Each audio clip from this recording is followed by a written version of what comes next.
उन्हाळा सुरू झालेला आहे आणि घरगुती कामांना वेग आलेला आहे। घरोघरी पापड्या, कुरडया तसेच उपवासाचे विविध प्रकारचे पापड बनवलेत आहे आणि असेच मी बटाटा आणि साबुदाण्याची चकली तुम्हाला दाखवणार आहे। व्हिडिओ नक्की शेवटपर्यंत बघा। नवीन गृहिणींना सुद्धा चांगल्या प्रकारे जमतील असे हे साबुदाणा आणि बटाट्याच्या चकल्या। त्यासाठी मी इथे पाऊण किलो साबुदाणे घेतलेले आहेत। ते रात्री मी पाण्यात भिजायला ठेवले होते। तर 2 ते 3 वेळा साबुदाणे स्वच्छ धुतलेले आहेत आणि साबुदाण्याच्या थोड्याशा वर पाणी ठेवायचं आहे। सकाळी एकदा आपल्याला खालीवर करायचे आहे साबुदाणे, म्हणजे हातानेच करायचे आहेत, म्हणजे ते चांगल्या प्रकारे भिजले पाहिजेत। तर तुम्ही इथे बघू शकता साबुदाणा हातावर मी बघितला तर तो छान भिजला होता। आता इथे काय करणार आहे मी, तर फुलण्यासाठी तेलामध्ये ह्या चकल्या टाकल्या की फुलायला पाहिजे यासाठी तर इथे आपल्याला साबुदाणे फक्त 10 मिनिटं स्लो गॅसवर वाफवून घ्यायचं आहे। 2 ग्लास मी इथे पाणी टाकलेलं आहे पातेल्यामध्ये, त्यामध्ये जिरा टाकलाय आणि चवीपुरतं मीठ टाकून घ्यायचं। तुम्हाला हिरवी मिरची किंवा लाल मिरचीची पावडर जी टाकणार आहे ती तुम्ही नंतर लास्टला मिक्स करायची आहे। तर इथे तुम्ही बघू शकता पाणी चांगलं उकळल्यानंतर मी 1 चमचा जिरे टाकले, थोडंसं मीठ टाकले चवीनुसार। तर मीठ बेताने टाका कारण जास्त खारट सुद्धा नाही व्हायला पाहिजे। मग इथे भिजवलेले साबुदाणे टाकायचे आहेत आणि तुम्हाला वाटत असेल पाणी जास्त, पण ते पाणी जास्त नाहीये। आपल्याला स्लो गॅसवर 10 मिनिटं हे साबुदाणे वाफवून घ्यायचे आहेत। तर एका पळीच्या साह्याने मी हे खालीवर करते कारण बेसला चिपकू नये म्हणून हे सारखं आपल्याला हलवत राहायचं आहे 10 मिनिटं। तोपर्यंत मी इकडे अर्धा किलो बटाटे, पाऊण किलोला मी अर्धा किलो बटाटे घेतलेले आहेत। तुम्ही थोडंसं प्रमाण कमी जास्त सुद्धा करू शकता, पण बटाटे अगदी लेवलनुसार नाही घ्यायचे। पाऊण किलो साबुदाण्याला मी अर्धा किलो बटाटे उकडून घेतले आहेत। कुकरमध्ये 4 ते 5 शिट्ट्या केल्यात आणि किसणीच्या साह्याने किंवा स्मॅशरच्या साह्याने आपल्याला हे बटाटे मस्त असे स्मॅश करून घ्यायचेत। एक सुद्धा ह्याच्यामध्ये असं गाठीसारखं राहायला नाही पाहिजे। किसणीने किसलं तरी छान होतं, पण मी स्मॅशरने केलेलं आहे कारण एकदम मऊसूत मी बटाटे शिजवून घेतले होते।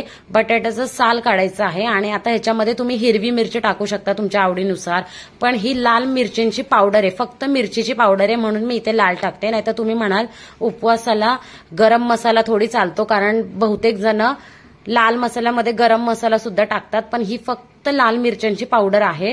त्यामुळे मी इथे अशी वरतून थंड झाल्यानंतर आपल्याला मिक्स करायची आहे। मी इथे 2 चमचा लाल मिरची पावडर मिक्स केलंय आणि साबुदाण्यामध्ये व्यवस्थित आपल्याला सर्व बाजूने मिक्स करून घ्यायचं आहे थंड झाल्यानंतर। त्यानंतर ह्याच्यामध्ये स्मॅश केलेले बटाटे घालायचे आहेत आणि व्यवस्थित मिक्सचर एकजीव करायचं आहे आपल्याला।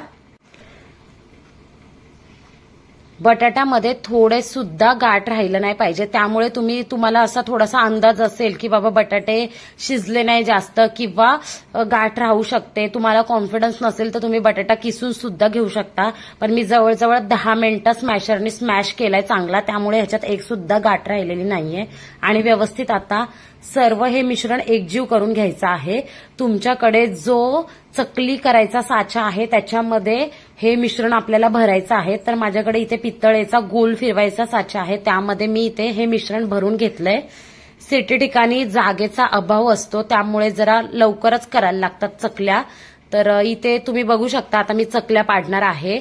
तर ह्या तुम्हाला एखाद्या म्हणजे तुमच्याकडे जे प्लास्टिक असेल, पण ते जाड प्लास्टिक पाहिजे, त्याच्यावर तेल वगैरे काहीच लावायचं नाहीये, कारण जेव्हा त्या उन्हामध्ये सुकतात तेव्हा ते ऑटोमॅटिक निघतात चकल्या।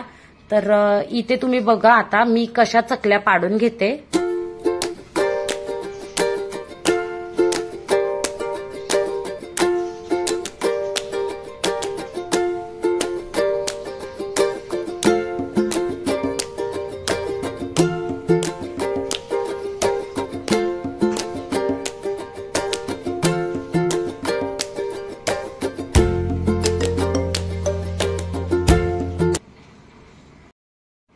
तर इथे माझ्याकडे ट्रान्सपरंट असे प्लास्टिकचे लायनर आहेत, त्यावर मी अशा ह्या चकल्या पाडलेल्या आहेत। स्टार्टिंगला इतकं जमलं नाही कारण मी सुद्धा फर्स्ट टाइमच करत होती, बिकॉज मला हे साबुदाणा आणि बटाट्याच्या चकल्या खूप आवडतात, त्यामुळे मी फर्स्ट टाइम केलं।